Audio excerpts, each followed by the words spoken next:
अब हम वीक 3 को देखते हैं। इसमें क्या है, find the picture that start with letter D, E and F. हमने फोनिक्स पढ़ी थी ना, डी, ड, ई, और एफ, फिश। यहाँ पर एक तस्वीर दी गई है। अब आपने देखना है कि इन लेटर से मुतल्लिका जो तस्वीर हैं वो कौन सी हैं, यानी कि किन किन चीज़ों के नाम इन लेटर से शुरू होते हैं।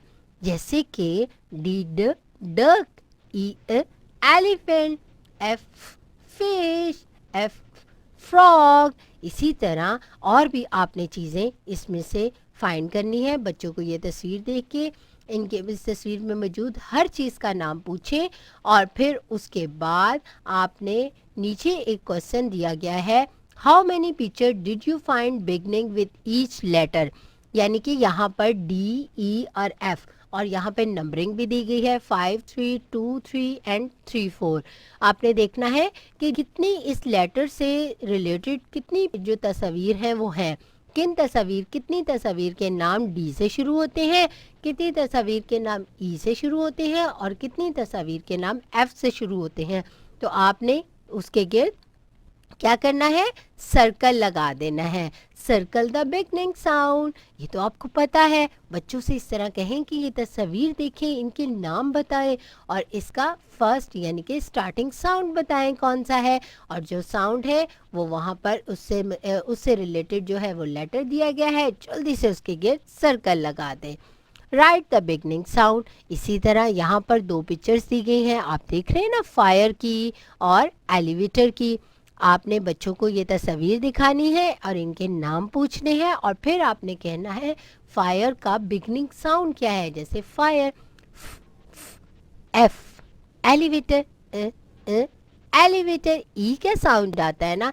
इसी तरह बच्चों से इनके बिगनिंग लेटर्स यहाँ पर लिखवा कर फिर इनके स्पेल करवाएं। फिर तस्वीर की दुरुस्त इब्तदाई आवाज़ के गिर्द दायरा लगाएं और रंग भरें। उर्दू में भी सेम उसी तरह इन तस्वीर को बच्चों को दिखाएं, इनके नाम पूछें और इनसे पूछें कि इसकी इब्तदाई आवाज़ क्या है, और इसकी इब्तदाई आवाज़ के गिर्द आपने दायरा लगाना है। हरूफ को दुरुस्त तस्वीर से मिलाते हुए छोटी शक्ल से मिलाएं। अब यहाँ पर देखिए दो चीज़ों को उन्होंने इकट्ठा कर दिया है। पहले हर्फ दिए हैं बे, पे, टे, से, और उन हर्फ से मुतल्लिका नीचे तस्वीर दी गई है और फिर उन हर्फ की आदि अशकाल। सबसे पहले आपने हर्फ को देखना है, फिर देखना है इस हर्फ से कौन सी तस्वीर का नाम शुरू होता है। जैसे बे से बत्तख, और फिर आपने देखना है कि बत्तख यानी कि बे की आधी शक्ल कौन सी है, उसके साथ आपने इसको मिलाना है, जो उसकी छोटी शक्ल भी कहलाती है। आगे आपने इंग्लिश के जो लेटर्स हैं जैसे डी, ड, इसके capital letters and small letter, E, elephant और इसका भी कैपिटल और स्मॉल, एफ, फिश, इसका भी कैपिटल और स्मॉल।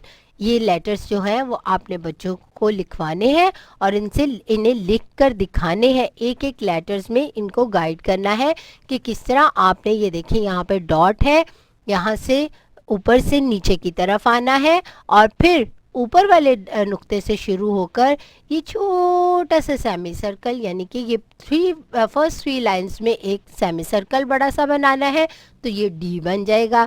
इसी तरह आप बच्चों को बताएं कि पहले ऊपर से नीचे आकर लाइन बनानी है, फिर मिडल वाली 2 लाइंस में आपने इसको सेमी सर्कल बनाकर इस लाइन के साथ इसको मिला देना है, तो ये स्मॉल डी बन जाएगा। इसी तरह आपने ई में बच्चों को बताना है कि किस तरह हमने ई को बनाना है। जैसे कि ई, यहाँ पर आपने ऊपर से नीचे आके पहली 3 लाइंस में एक सीधी स्ट्रेट लाइन लगानी है। फिर फर्स्ट लाइन जो है उसके जो है लेफ्ट राइट साइड पर आपने एक छोटी सी लाइन लगानी है, फिर उसकी सेकेंड लाइन पे राइट साइड पे एक छोटी सी लाइन लगानी है, फिर उसकी थर्ड लाइन में राइट साइड पे एक छोटी सी लाइन लगानी है, तो क्या बन जाएगा ई।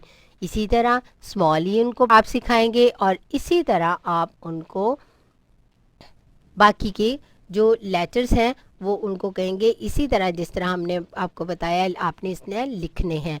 जैसे कि स्ट्रेट लाइन लगाई, स्मॉल लाइन लगाई, फिर राइट साइड पर एक सेकेंड लाइन पे स्मॉल लाइन लगाई, तो एफ बन गया। बन गया ना। इसी तरह आपने बच्चों को गाइड करना है और तमाम लेटर्स को लिखने के लिए कहना है, और कोशिश करें आपको सिर्फ एक दफ़ा उनको गाइड करना पड़े, बाकी बच्चे खुद इंडिपेंडेंटली इन तमाम लेटर्स को लिख सकें। और इस समर पैक की जो वर्क से रिलेटेड जो वर्क है, आपने एक दफ़ा उनको गाइड करना है, बाकी वो इंडिपेंडेंटली वो खुद कर सकते हैं।